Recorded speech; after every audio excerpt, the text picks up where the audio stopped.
Bienvenidos a la Kiev de 1878, gloria del imperio. Aquí, el comercio y la industria transforman las raíces medievales del Rus. La modernidad avanza sobre Chrestchatyk con la fuerza del hierro y vapor. Restauramos cada pincelada del pasado con el poder de la inteligencia artificial. Kiev renace entre cenizas de guerra y el esplendor del progreso imperial.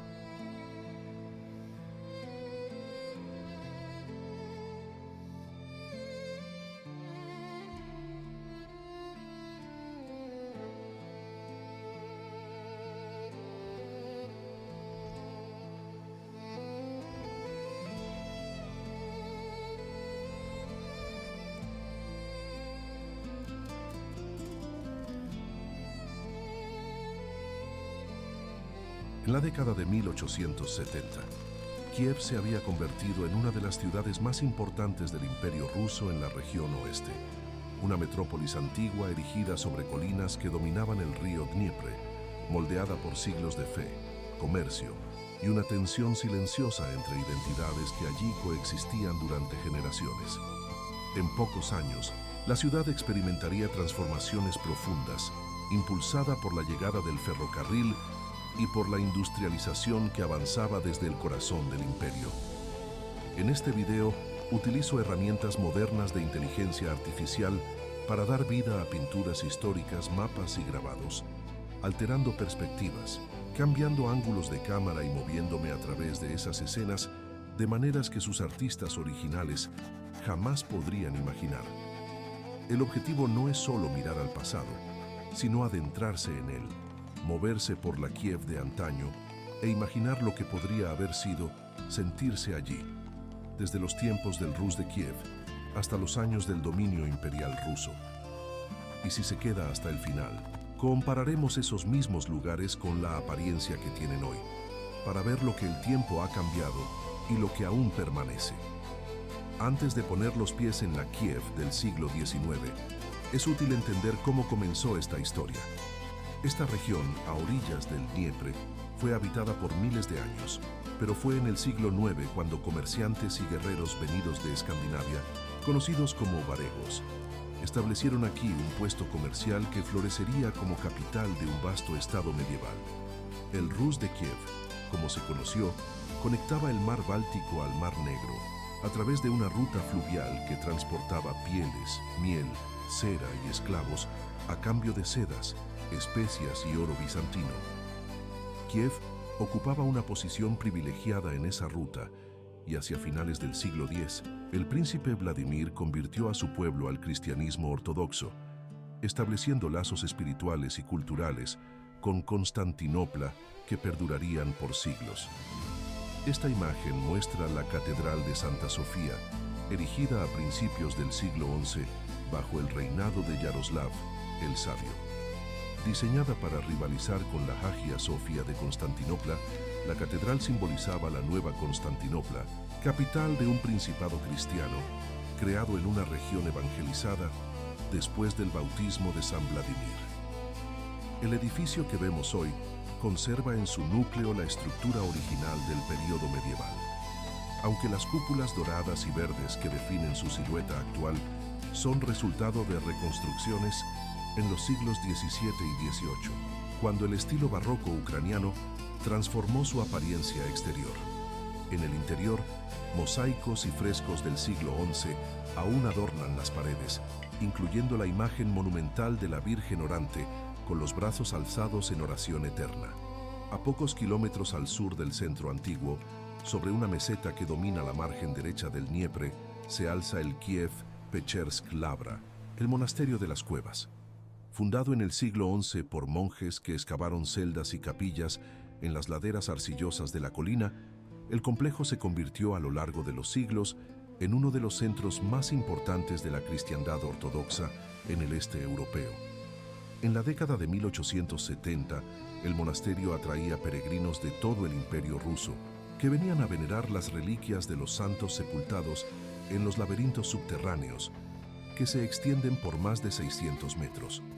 La gran torre campanario, con sus casi 100 metros de altura, dominaba el paisaje de la ciudad y podía ser avistada desde kilómetros de distancia, un faro dorado que guiaba a los fieles en su jornada. Descendiendo de las colinas sagradas hacia el río, llegamos a Podil, el barrio comercial que se extendía por la llanura a orillas del Dniepre. Aquí, desde los tiempos medievales, mercaderes descargaban sus mercancías venidas de tierras lejanas.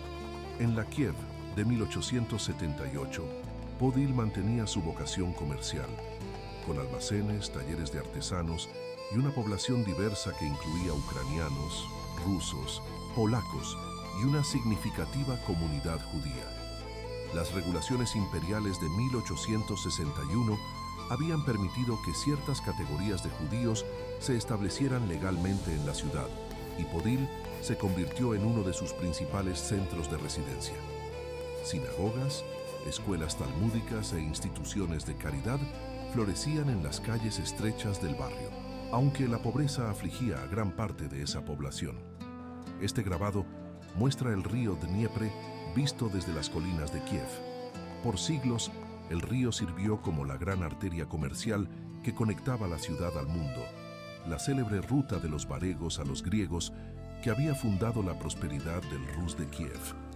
En la década de 1870, vapores comenzaban a reemplazar las embarcaciones tradicionales, transportando azúcar y granos para los mercados del sur. El ferrocarril, que había llegado a la ciudad pocos años antes, estaba transformando Kiev en un importante centro de transporte y comercio del imperio. Barcos y trenes convergían hacia una ciudad que crecía rápidamente, su población aproximándose a los 100.000 habitantes. Subiendo del río hacia el centro de la ciudad, llegamos a Khreshchatyk, la principal arteria comercial de Kiev. En la década de 1870, la calle estaba en plena transformación. Edificios de piedra de 3 pisos reemplazaban las antiguas construcciones de madera, albergando hoteles, tiendas, bancos y oficinas gubernamentales. El nuevo ayuntamiento había sido concluido entre 1874 y 76, y la bolsa de valores funcionaba desde 1869. La iluminación a gas había llegado a las calles en 1872, junto con un sistema de abastecimiento de agua que captaba las aguas del Dniepre. Para los visitantes de la época, Khreshchatyk era descrita como la única calle verdaderamente moderna de Kiev, un símbolo del progreso que el imperio traía a sus provincias occidentales. A pocos pasos de la agitación comercial, se alza lo que quedaba del Portón Dorado, la antigua entrada principal de las fortificaciones medievales de Kiev. Construido en el siglo XI por Yaroslav, el Sabio, en imitación del Portón Dorado de Constantinopla, la estructura había sido parcialmente desmantelada a lo largo de los siglos, y en la década de 1870 restaban solo ruinas cubiertas de vegetación. Aún así, el lugar mantenía su significado simbólico como entrada a la ciudad histórica, un recordatorio silencioso de la grandeza del Rus de Kiev en tiempos que parecían pertenecer a otra era. En 1878, una nueva catedral estaba en construcción no muy distante de allí. La Catedral de San Vladimir había sido planeada para conmemorar el 900 aniversario del bautismo del Rus de Kiev, y la primera piedra había sido colocada en 1862. Sin embargo, problemas de financiación y defectos estructurales habían retrasado la obra por años. La construcción plena solo había comenzado en 1872, y en 78 los andamios aún rodeaban la estructura inacabada. Los mosaicos y frescos que decorarían su interior, ejecutados por algunos de los más renombrados artistas rusos y ucranianos de la época, solo serían completados casi 2 décadas después. Aún así, la catedral en construcción ya era un símbolo de las aspiraciones imperiales de rusificación de la región, un monumento a la ortodoxia y al poder del zar. La Universidad de San Vladimir, fundada en 1834, ocupaba un imponente edificio rojo en el corazón de la ciudad. En la década de 1870, la institución era un instrumento central de la política de rusificación del imperio, formando funcionarios, profesores y profesionales que servirían a la administración zarista. Paradójicamente, era también un centro donde estudiosos preservaban e investigaban la historia y la etnografía locales, trabajo que alimentaría el despertar del movimiento nacional ucraniano en las décadas siguientes. En 1876, el decreto de Ems, emitido por el zar Alexandre II, había prohibido virtualmente todas las publicaciones en lengua ucraniana, forzando al movimiento cultural a la clandestinidad. Libros eran impresos secretamente, obras de teatro amateur mantenían viva la tradición popular y estudiosos continuaban su trabajo bajo el disfraz de investigación folclórica. No muy distante de la universidad, el teatro de la ciudad ofrecía óperas y conciertos para la élite de la sociedad kievana. El edificio, diseñado por el arquitecto Strom e inaugurado en 1856, era un símbolo de la vida cultural que había florecido en la ciudad desde mediados de siglo.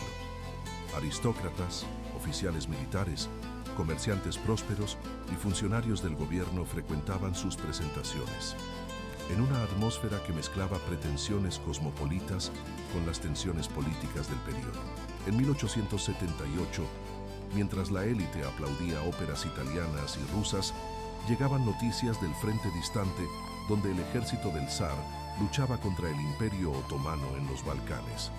La guerra ruso-turca, que había comenzado el año anterior, movilizaba recursos y hombres de todo el imperio. Tropas rusas habían cruzado el Danubio y avanzaban en dirección a Constantinopla, luchando para liberar a los pueblos eslavos cristianos del dominio otomano. El fervor nacionalista y religioso que alimentaba la guerra encontraba eco en las calles de Kiev, donde periódicos como el Kievlianin publicaban relatos de las victorias rusas y exhortaban a la población a apoyar el esfuerzo de guerra. En marzo de 1878, el Tratado de San Estéfano había sido firmado, creando una Bulgaria ampliada e independiente que se extendía hasta el sudoeste de los Balcanes. Sin embargo, Gran Bretaña y Austria-Hungría, alarmadas con los avances rusos que amenazaban con alterar el equilibrio de poder en la región, pronto forzarían una revisión del acuerdo en el Congreso de Berlín. Para los paneslavistas en Kiev y en todo el imperio, el resultado sería una amarga decepción, un sentimiento de que inmensos sacrificios habían sido hechos solo para ver los frutos de la victoria arrancados por la diplomacia europea. El descontento alimentaría tensiones políticas que marcarían los años siguientes del reinado de Alexandre II. Caminando por las calles de Kiev en 1878, un visitante encontraría una ciudad de contrastes marcados. En las colinas, las cúpulas doradas de las iglesias brillaban al sol, símbolos de una fe que había moldeado la identidad de la región por casi un milenio. En las calles comerciales, tiendas ofrecían mercancías de toda Europa, mientras artesanos trabajaban en talleres que producían desde herramientas agrícolas hasta joyas finas.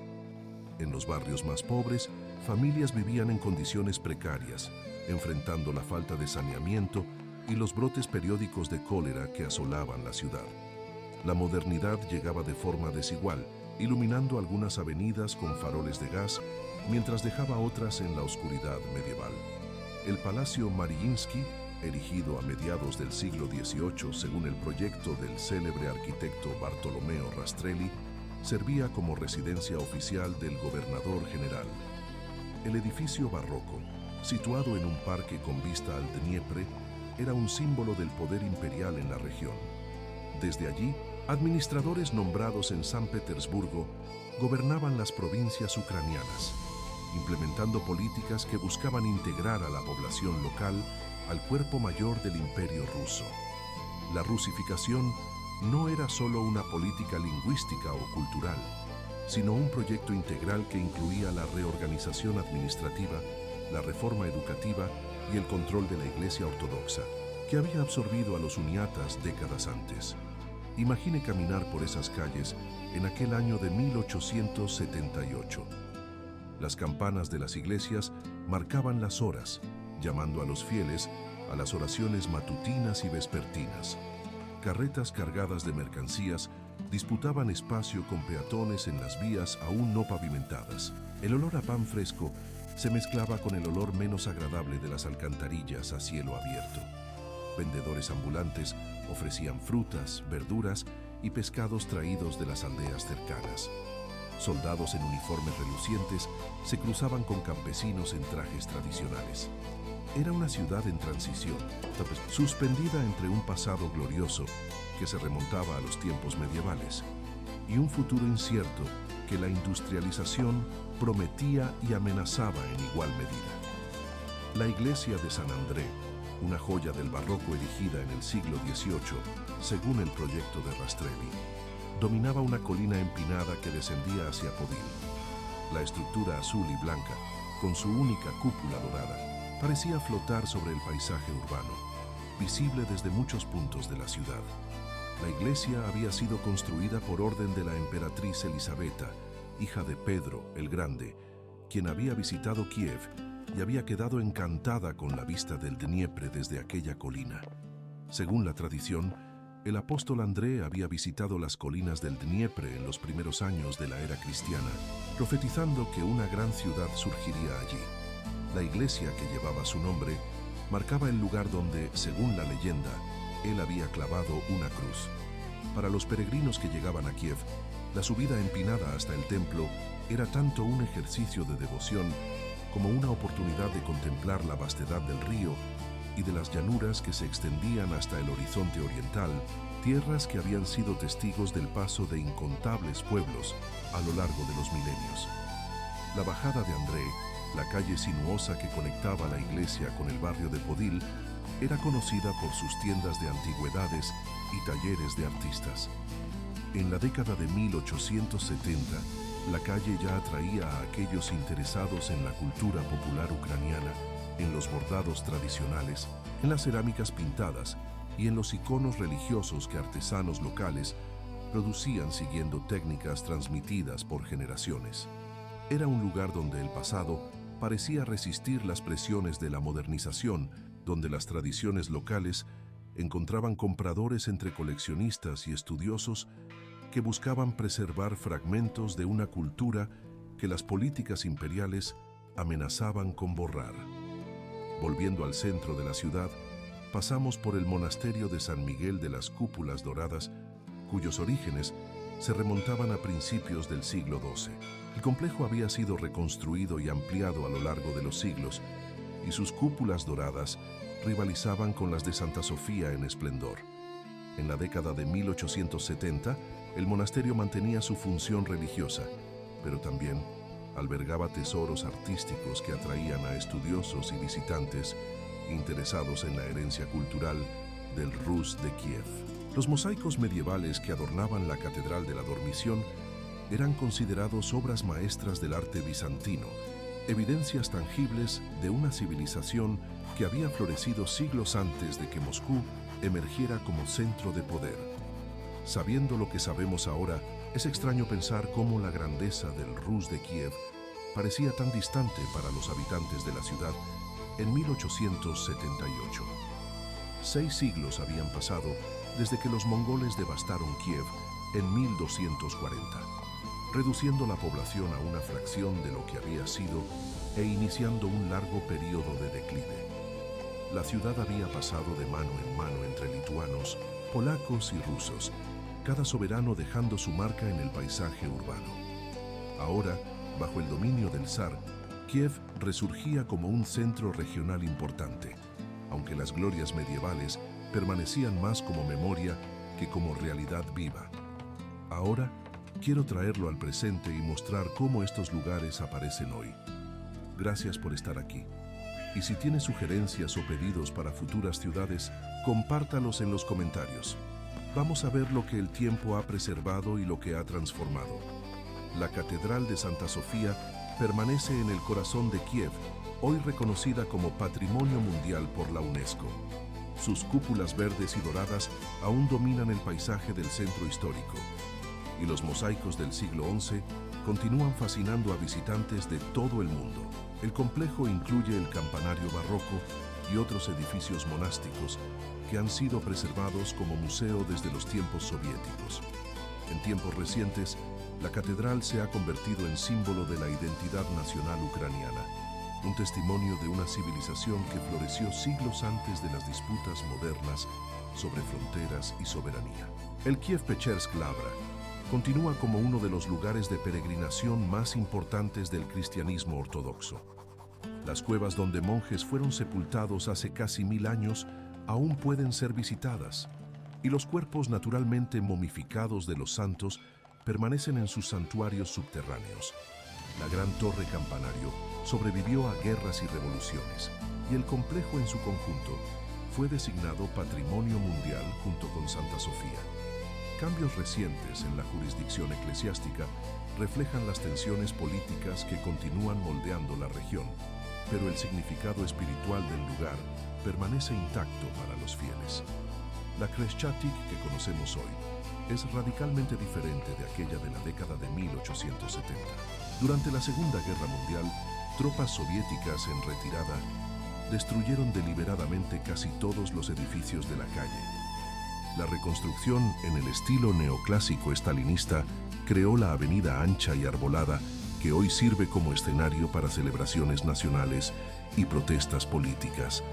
La Plaza de la Independencia, en el corazón de la calle, se hizo mundialmente conocida como escenario de la Revolución Naranja y de los eventos de 2014. El Portón Dorado fue completamente reconstruido en 1982, un intento controvertido de recrear una estructura de la cual ninguna imagen original sobrevivió. Hoy alberga un museo donde fragmentos de las paredes originales pueden ser vistos.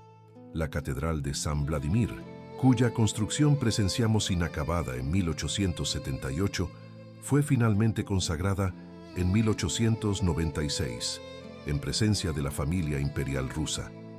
Los frescos y mosaicos ejecutados por artistas como Wrubel y Nesterov son hoy considerados obras maestras del renacimiento artístico ruso de finales del siglo XIX. La catedral permanece activa, sirviendo como sede de la Iglesia Ortodoxa de Ucrania, desde la unificación de las iglesias ortodoxas ucranianas